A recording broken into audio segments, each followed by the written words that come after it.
자, 오늘 저는 여러분들과 함께 로마서 5번째 강해로 복음에는 의가 나타나서라는 제목으로 은혜를 나누고자 합니다. 바라기는 선포되는 말씀 속에 지금도 역사하시는 하나님, 살아계신 하나님의 음성 듣게 되기를 간절히 소망합니다. 첫 번째 따라 하시겠습니다. 하나님의 의를 선포합니다. 제가 로마서 강해를 처음 시작할 때 여러분들께 한 가지 했던 이야기가 있습니다. 로마서를 한 장 한 장 읽다가 이 본문에서 이런 단어가 나오면 눈을 크게 뜨고 귀를 쫑긋 세우고 그리고 집중해서 본문을 읽으라, 설교를 들으라 했던 게 있습니다. 여러분 기억나십니까? 여러분들에게는 모든 게 처음이죠. 어떤 단어, 용어 제가 말씀드렸는데요, 복음이란 단어를 만나면 여러분 눈을 크게 뜨셔야 됩니다. 그리고 믿음이란 단어를 만나면 여러분 또 눈을 크게 뜨셔야 돼요. 은혜라는 단어가 나오면 또 눈을 크게 뜨셔야 됩니다. 그리고 하나님의 의, 예수 그리스도의 의라는 단어가 나오면 눈을 더 크게 뜨셔야 됩니다. 왜냐하면 로마서에서 중요한 단어이기 때문에 그렇습니다. 그래서 오늘 이 본문의 구절이 중요해요. 자, 17절 함께 읽습니다. 시작. 복음에는 하나님의 의가 나타나서 믿음으로 믿음에 이르게 하나니 기록된 바 오직 의인은 믿음으로 말미암아 살리라 함과 같으니라. 자, 이 한 구절 속에 로마서에서 대단히 중요한 단어 모두가 담겨 있어요. 복음, 하나님의 의, 믿음. 자, 복음에는 뭐가 나타난다고요? 하나님의 의가 나타난다. 이게 무슨 말일까? 이게 무슨 말일까? 여러분, 의가 뭐죠? 의? 보통 우리는 의하면 올곧거나 바르거나 착하거나 하는 이미지를 떠올리곤 합니다. 가끔 뉴스에서 소방관이 휴면을 구하고 본인은 안타깝게 생명을 잃게 되었을 때 그를 가리켜 의인이라 그렇게 소개를 하죠. 그래서 한자에서는 이 의를 오를 의자를 씁니다. 오를 행실이 의라는 거예요. 히브리어 성경에서는 이 의와 관련해서 크게 두 개의 단어가 사용이 됩니다. 성경에 이 단어가 대단히 자주 많이 나와요. 첫 번째 단어는 뭐냐면 차디크라는 단어예요. 차디크. 이 단어가 구약에서는 약 200회 정도 나오는데요, 기본적인 의미로는 의로운, 올바른, 공정한이라는 의미를 지니면서 성경에서는 정의 이렇게 번역을 해요. 이 차디크라는 단어에서 남성형 체데크, 여성형 체다카라는 이런 단어들이 계속 나오는데요, 도덕, 윤리적인 올바른 행동을 하는 것을 의미합니다. 사회적인 약자를 돕고 어려운 백성들을 돌아보며 실천하는 것, 그때도 이 단어가 쓰여요. 자, 이 차디크라는 단어와 함께 또 하나의 단어가 있는데요, 미슈파트라는 단어입니다. 미슈파트. 이 미슈파트는 특히 법적인 의미가 강한 단어예요. 성경에서는 보통 공의라고 번역을 합니다. 법관이 법의 기준에 따라 공정하게 판결을 내리는 것을 말하고 억울한 자들의 억울함을 풀어주고 악인들에게 벌을 내리는 것이 실현되는 것, 미슈파트라고 하는 것입니다. 미슈파트. 자, 신약은 헬라어로 기록된 성경이죠. 헬라어에서의 의란 어떤 단어가 쓰이느냐, 디카이오시네라는 단어가 쓰여지는데요, 옳은, 공의, 심판, 처벌, 올바름의 뜻을 가진 디케이에서 나온 말이에요. 좀 전에 히브리어의 차디크라는 의미와 같다라고 생각하면 됩니다. 자, 이 의라는 이 단어의 쓰임새나 이 용례가 대단히 많습니다. 그리고 이게 짧게 설명해서 다 이해가 되는 부분은 아니에요. 이 의라는 이 내용이 앞으로 로마서 3장에 가서 여러분과 더 많이 이야기를 나누게 될 겁니다. 자, 그렇다면 자, 오늘 본문에서 복음에는 뭐가 나타났다고요? 하나님의 의가 나타나서 이게 과연 무슨 말일까? 이 말은 예수님께서 십자가에 매달려 죽으심으로 인류가 범한 죄에 대한 하나님의 의로움, 공의, 뮤슈파트가 실현되었다라는 말입니다.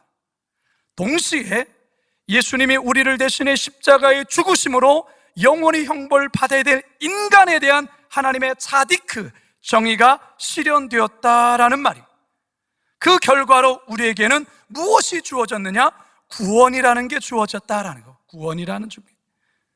결국 전혀 의롭지 못한 우리에게 예수 그리스도의 의가 우리에게 덧입혀지고, 그것으로 하나님은 우리를 의롭다 인정해 주는 것, 이게 바로 복음이다 그 말이에요.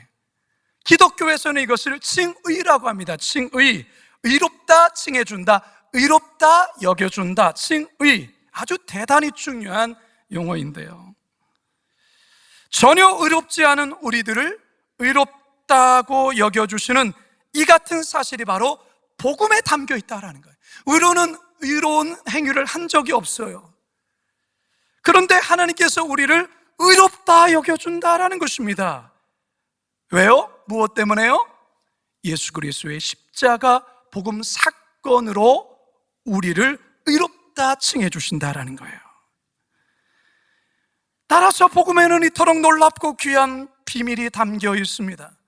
그래서 사도 바울은 복음에는 하나님의 의가 나타나서, 이렇게 말하는 거예요. 하나님의 의가 나타나서 온 인류의 구원이 선포되었다, 그렇게 밝히고 있는 것이죠. 그런데 여러분, 이 놀라운 구원, 하나님의 칭의가 나에게 적용되기 위해서는 뭐가 필요하냐? 뭐가 필요할까요? 믿음이 필요한 거예요. 믿음. 그래서 17절을 우리가 다시 한번 읽어봅니다. 시작. 복음에는 하나님의 의가 나타나서 믿음으로 믿음에 이르게 하나니, 기록된 바 오직 의인은 믿음으로 말미암아 살리라 함과 같으니라. 마틴 루터는 이 구절 때문에 종교개혁을 일으켰어요. 믿음으로 믿음에 이르게 한다, 이 말이 또한 무슨 말일까? 헬라어 원어를 보면 에크, 피스테오스, 에이스, 피스틴이라고 쓰여 있는데요, 이 피스티스, 믿음을 헬라어로 피스티스라고 해요. 피스티스. 에크라는 이 단어는 전치사예요. 뭐뭐로부터, 뭐뭐에서라는 뜻으로 출발지, 시작점을 말해요. 에이스는 무엇으로 향하다라는 의미의 전체어서로 이 도착지, 목적지를 가리켜요. 사실 이 원어대로 직역을 하면 믿음에서 믿음으로라는 게 더 정확한 말이에요. 즉, 믿음에서 출발해서 믿음으로 도착한다는 말인데요, 그렇다면 뭐가 믿음에서 출발하여 뭐가 믿음으로 도착한다는 말일까? 뭘까요? 구원이에요. 구원. 칭의. 다시 말해, 구원은 예수 그리스도에 대한 믿음에서 출발하여 결국 믿음으로 도달케 한다, 그 말인 것이죠. 그렇다면 이 믿음이라는 것, 여기에서도 학자들의 많은 다양한 견해들이 있는데요, 이 믿음이라는 것이 단순히 머리로 이해하고 인정하는 그 믿음만을 의미하는 것이냐? 학자들 간에 복잡하고 다양한 의견들이 존재한다고 금방 말씀드렸는데요, 구원은 오직 예수 그리스도를 믿는 믿음으로만 가능합니다. 믿으십니까? 하지만 이 믿음은 출발입니다. 출발. 결국 순종하는 믿음, 이게 도착지로 향해 나아가야 한다라는 거예요. 이게 목적지를 향해 나아가야 된다라는 거예요. 단지 말로 나 믿어, 그게 아니에요. 믿어 순종하는 믿음으로 나아가야 된다라는 것이죠. 그래서 사도 바울은 하박국 선지서 하박국 2장 4절의 말씀을 인용을 해요. 그게 뭡니까? 오직 의인은 믿음으로 말미암아 살리라 함과 같으니라. 오직 의인은 하나님을 향한 신실한 믿음으로 살 수 있다, 살아가야 된다라는 말인 것이죠. 앞으로 이 믿음에 대해서도 앞으로 로마서를 공부하면서 계속 여러분들과 함께 공부하게 될 것입니다. 사랑하는 성도 여러분, 예수 그리스도의 복음이 우리를 의롭게 합니다. 이 복음을 믿는 자들에게, 예수 그리스도의 의가 덮여지게 되는 거예요. 마치 옷을 이렇게 입는 것과 같은 거예요. 그래서 의의 옷이라고 말하는 거예요. 그건 우리들의 의가 아니에요. 예수 그리스도께서 십자가에서 대속의 은혜를, 대속의 피를 흘리신 그 의를 우리가 덧입는 거예요. 이 말은 전혀 의롭지 못한 우리를 예수 그리스도의 대속의 은혜로 하나님이 그래서 우리를 의롭다 여겨주시는 거예요. 우리의 의가 아니라 그리스도의 의로 말미암아 우리를 의롭다 칭해 주시는 것이죠. 이게 바로 17절이 우리에게 말하는 거예요. 바라기는 놀랍고도 이 위대한 이 복음이 오늘 나의 복음으로 경험되는 역사가 있기를 주님의 이름으로 축원합니다. 두 번째 따라합시다. 인간의 불의를 고발합니다. 자, 여러분 17절까지는 굉장히 은혜롭고 정말로 은혜 넘치는 말씀이 쭉 진행이 되었어요. 목욕탕으로 비유하자면 이 17절까지는 아주 뜨뜻한 온탕이었어요. 근데 이제 18절부터가 아주 냉탕이 시작이 됩니다. 자, 18절 시작. 하나님의 진노가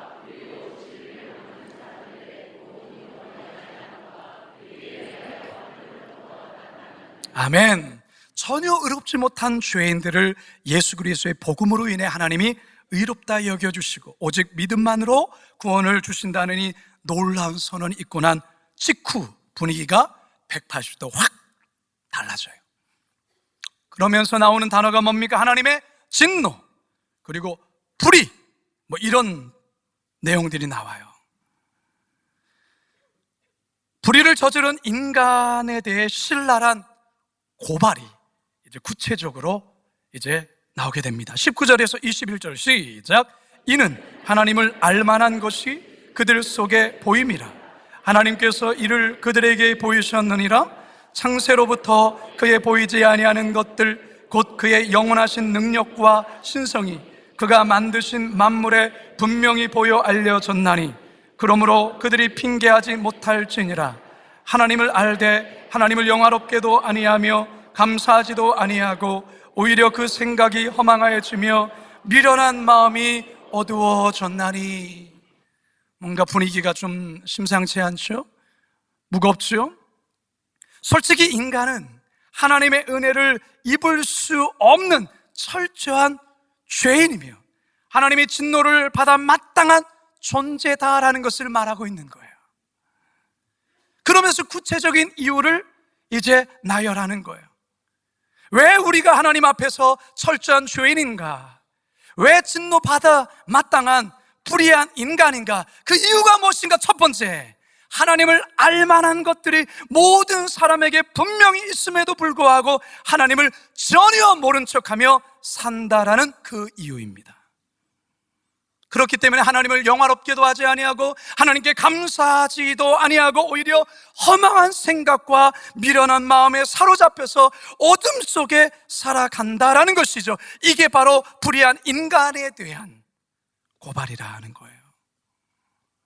여러분, 하나님 앞에서 가장 큰 죄가 뭔지 아십니까? 세상에서 가장 큰 죄라 여기는 것과 하나님의 큰 죄라 여기는 것은 좀 차이가 있어요. 하나님 앞에서의 가장 큰 죄는 뭐냐면 하나님을 하나님으로 인정하지 않고 섬기지 않는 게 큰 죄예요. 이것은 마치 자신을 낳은 부모를 부모로 인정하지 않고 모른다 하는 것과 같아요. 여러분, 인간의 불의함은 하나님을 하나님으로 인정하지 않는 것에 있어요. 그런데 여러분, 더 나아가 더 큰 불의함이 있어요. 그것은 뭐냐면 하나님이 없다고 말하는 것 거기에 더 하나 하나님을 자신이 만들어내요. 하나님을 만들어내요. 나무나 돌을 깎아서 만든 것을 하나님이라 여기며 거기에 납작 엎드려 경배해요. 거기에 복을 빌어요. 23절 시작. 썩어지지 아니하는 하나님의 영광을 썩어질 사람과 새와 짐승과 기어다니는 동물 모양의 우상으로 바꾸었느니라. 사랑하는 성도 여러분, 하나님이 가장 싫어하는 것 중에 하나가 바로 우상숭배입니다. 우상숭배는 우리 하나님께서 뭐라 말하냐면 그것은 영적인 간음이다라고 말해요. 내가 보는 앞에서 간음을 행하는 것이다라고 우리 하나님 말씀하세요. 그래서 십계명의 가장 첫 번째 일계명이 무엇이죠? 너는 나 외에 다른 신을 내게 두지 말지니라. 두 번째 계명은 무엇입니까? 너를 위하여 새긴 우상을 만들지 말고 또 위로 하늘에 있는 것이나 아래로 땅에 있는 것이나 땅 아래 물속에 있는 것에 어떤 형상도 만들지 말며 그것들에게 절하지 말며 그것들을 섬기지 말라. 근데 여러분, 우상이라는 것이 그저 나무나 돌, 금속 같은 것을 깎아 만든 것만이 우상이 아니에요. 오늘날의 우상은 하나님보다 더 사랑하는 그 무엇, 하나님보다 더 의지하는 그 무엇, 하나님보다 더 애착을 하는 그 무엇이 바로 오늘날의 우상이에요. 따라서 교회를 다니면서도 우상을 섬기고 사는 이들이 있어요. 열심히 교회에서 봉사도 하고 직분을 갖고 있으면서도 우상을 섬기는 이들이 있어요. 하나님을 섬기면서 동시에 우상도 섬길 수도 있어요. 우상을 섬기는 사람들의 그 중심에는 하나님이 아닌, 창조주 하나님이 아닌, 구원자 하나님이 아닌 자기 자신이 있다라는 것이죠. 그러하기 때문에 하나님의 말씀보다 자신의 생각이 우선이 되어 있어요. 하나님의 말씀을 따라 살아가는 게 불편해요. 하나님을 따라 살아가는 게 싫어요. 그냥 내 마음대로, 내 본능이 이끄는 대로, 내 생각이 이끄는 대로, 내가 하고 싶은 대로 살아가고 싶은 것이죠. 그런데 하나님이 불편한 거예요. 여러분, 복음은 모든 인간이 하나님 앞에서 죄인이다 선언합니다. 사실 이 말 듣기 별로 안 좋죠. 너 죄인이야 라고 말하는 거 듣기 좋아할 사람 어디 있겠어요? 내가 왜 죄인이죠? 내가 왜 죄인이야? 이렇게 반박하고 반항하고 싶지요. 그런데 성경은 우리에게 명확히 얘기합니다. 우리 보고 죄인이라고요, 불의한 존재라고 고발해요. 아주 정확하게, 집요하게, 끈질기게, 그리고 결국은 아무런 반박도 못하도록 고발합니다. 이게 복음입니다. 그래서 복음 앞에서 인간은 얼굴을 들지 못해요.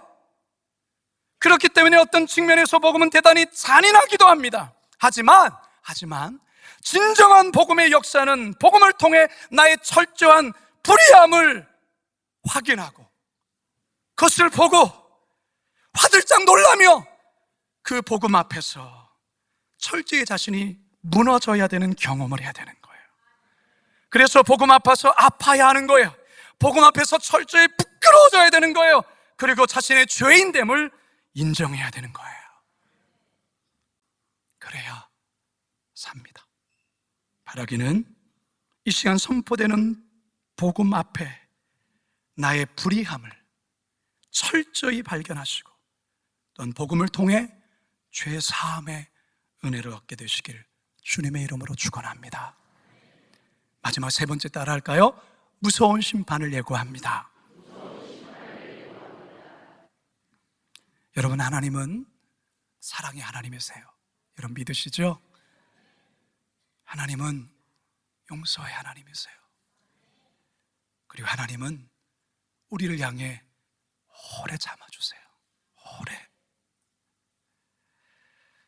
여러분이 이 사실을 생각하면 그냥 고맙죠. 눈물 나죠. 나 같은 자를, 내가 나를 잘 아는데. 근데 여러분, 하나님의 무한한 사랑과 하나님의 무한한 용서와 하나님의 무한한 오래 참음을 이용하시면 안 돼요. 이용하면 안 돼요. 하나님 용서해 주신다며, 하나님 사랑이 하나님이라며, 하나님 오래 참아주신다며, 그러면서 죄지면 안 돼요. 오늘 이 말씀은 하나님의 사랑과 용서와 자비는 분명 끝이 없지만 그렇다고 무한정 끝이 없다는 말이 절대 아니에요. 절대 아니에요. 여러분, 유효기간이 있어요. 유효기간. 끝까지 회개하지 않고 그 마음을 하나님을 향해 돌이키지 않으면 결국 아주 무서운 심판이 행해져요. 성경은 그것을 우리에게 예고하는 거예요. 18절을 다시 한번 읽습니다. 시작. 하나님의 진노가 불의로 지를 일을 막는 사람들의 모든 경건하지 않음과 불의에 대하여 하늘로부터 나타나느니.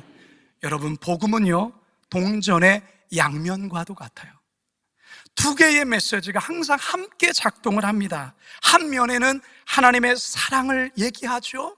동시에 또 한 면에는 하나님의 공의를 이야기합니다. 한 면에는 하나님의 의로움을 보여주면서 동시에 또 한 면에는 인간의 불의함을 들춰냅니다. 한 면에는 하나님의 하나님 용서와 관대함을 보여주면서 동시에 또 한 면에는 하나님의 무서운 심판을 보여줘요. 십자가의 메시지가 그렇습니다. 십자가에는 하나님의 아들을 죽이면서까지 저와 여러분을 구원하신다는 하나님의 절대적인 눈물겨운 사랑이 담겨 있지만 동시에 하나님은 죄에 대해서만큼은 자기 아들을 찢어 죽일 만큼 죄를 미워하신다는 것을 십자가의 메시지에 담고 있어요. 회개하지 않으면 결국은 저 십자가에서 처참한 죽음에 형벌이 주어진다는 것을 우리에게 경고하고 있는 거예요.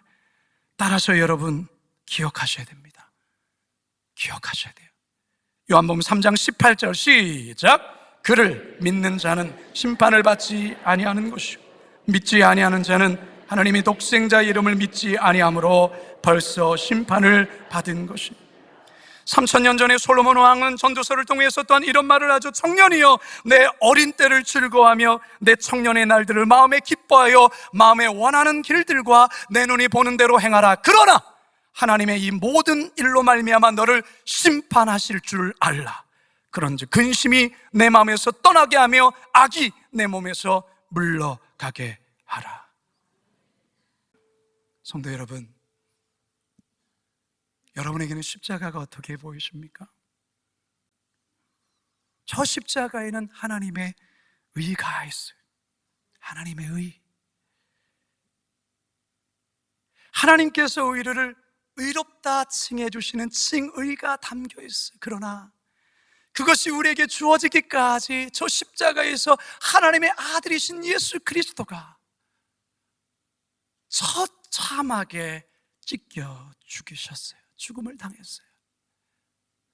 그 보배로운 예수 그리스도의 그 피가 하나님의 의를 만족시키고 그 의가 우리에게 덧입혀짐으로 하나님은 예수 그리스도의 의를 우리의 의로 칭해 주셨다 그 말이죠. 사랑하는 여러분, 동시에 우리는 저 십자가를 통하여 우리의 죄악됨을 철저히 느끼셔야 돼요. 우리 안엔 처절한 불의함을 깨달으셔야 돼요. 하나님 인정하지 않고 내 멋대로, 내 마음대로, 내 욕심대로 살아왔던 내 인생의 삶이 부끄러움을 느끼셔야 돼요. 양심의 찔림이 느껴지셔야 되는 거예요. 내가 저 십자가에서 처절한 형벌을 받아 마땅한 나여야 하는데 그런 나를 위하여 우리 예수님이 대신 십자가에서 죽으셨다는 이 사실 앞에 여러분 통곡하셔야 돼요. 통곡하셔야 돼요. 여러분, 우리는 지금 사순절의 기간을 보내고 있어요. 십자가를 다시 만나십시오. 십자가에서의 하나님의 의를 경험하시고 십자가 앞에서 내 자신의 처절한 불의를 그리고 무서운 심판을 보시고 아버지 하나님 앞에 회개하며 주님 앞에 나아가실 수 있는 사순절 기간 되시길 주님의 이름으로 축원합니다.